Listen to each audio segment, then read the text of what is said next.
कहते हैं, कोई भी भानगढ़ किले में एक रात नहीं काट सकता। भारतीय पुरातत्व सर्वेक्षण ने चेतावनी के बोर्ड लगा रखे हैं, सूर्यास्त से पहले किला खाली कर दें। स्थानीय लोग इस नाम को रात के बाद लेने से भी डरते हैं। हम 5 कॉलेज के छात्र मैं, अरुण, कबीर, रिया, मानव और प्रिया रोमांच की तलाश में भानगढ़ पहुंचे। शाम करीब 4 बजे हम किले के खंडहरों में थे। सूरज ढल रहा था और साए लंबे होते जा रहे थे। कबीर ने योजना बनाई कि हम गार्ड्स के जाने के बाद छुपकर पूरी रात वहां बिताएंगे और सब रिकॉर्ड करेंगे। गार्ड्स के बाहर निकालने पर हम एक टूटी दीवार के पीछे छुप गए। अंधेरा होते ही हम बाहर निकले। दिन में सुंदर दिखने वाले खंडहर अब डरावने लगने लगे।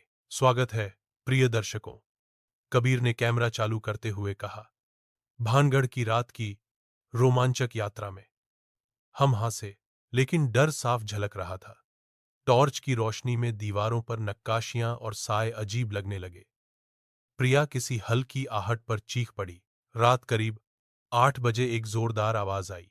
ऊपर की मंजिल से कबीर देखने चला और हम भी उसके पीछे। ऊपर एक लंबा गलियारा था। वहां एक औरत की धीमी गुनगुनाहट सुनाई दी आखिरी कमरे से। हम भीतर गए। दीवारों पर अजीब चिन्ह थे जिन्हें हम पढ़ नहीं सके। बीचों बीच एक चमकता हुआ आईना रखा था। उसमें 6 लोग दिखे जबकि हम 5 थे। एक लंबा व्यक्ति काले कपड़ों में हमारे पीछे खड़ा था। केवल आईने में पलटने पर कोई नहीं था। फोन काम करना बंद कर चुके थे। हम भागने लगे, लेकिन रास्ते गायब थे। दरवाजों की जगह दीवारें बन चुकी थीं। गलियां बदल चुकी थीं और अब वो गुनगुनाहट सिसकियों और बच्चों की हंसी में बदल चुकी थी। प्रिया डर से रोने लगी। तभी एक परछाई गुजरी। दीवारों पर वही चिन्ह लाल रंग में चमकने लगे। कबीर गायब था। हमने उसकी आवाज सुनी, दोस्तों, मदद, और दौड़ कर गए।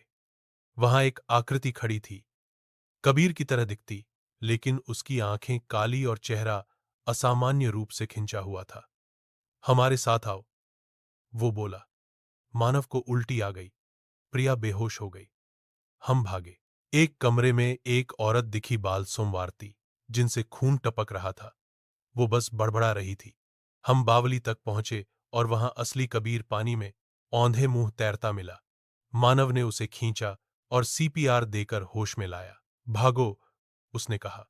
हमने उसे जगा दिया है, वो यहां है। राजकुमारी, चुड़ैल, दोनों।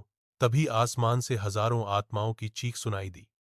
हम पश्चिमी दीवार की दरार से बाहर निकले, घायल लेकिन जिंदा। कबीर फिर कभी नहीं बोला। प्रिया हिमालय चली गई।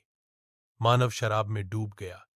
रिया और मैं संपर्क में रहे, लेकिन उस रात की बात कभी नहीं की।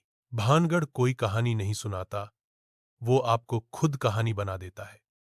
आज भी सपनों में वो आईना दिखता है और उसमें 6 लोग होते हैं।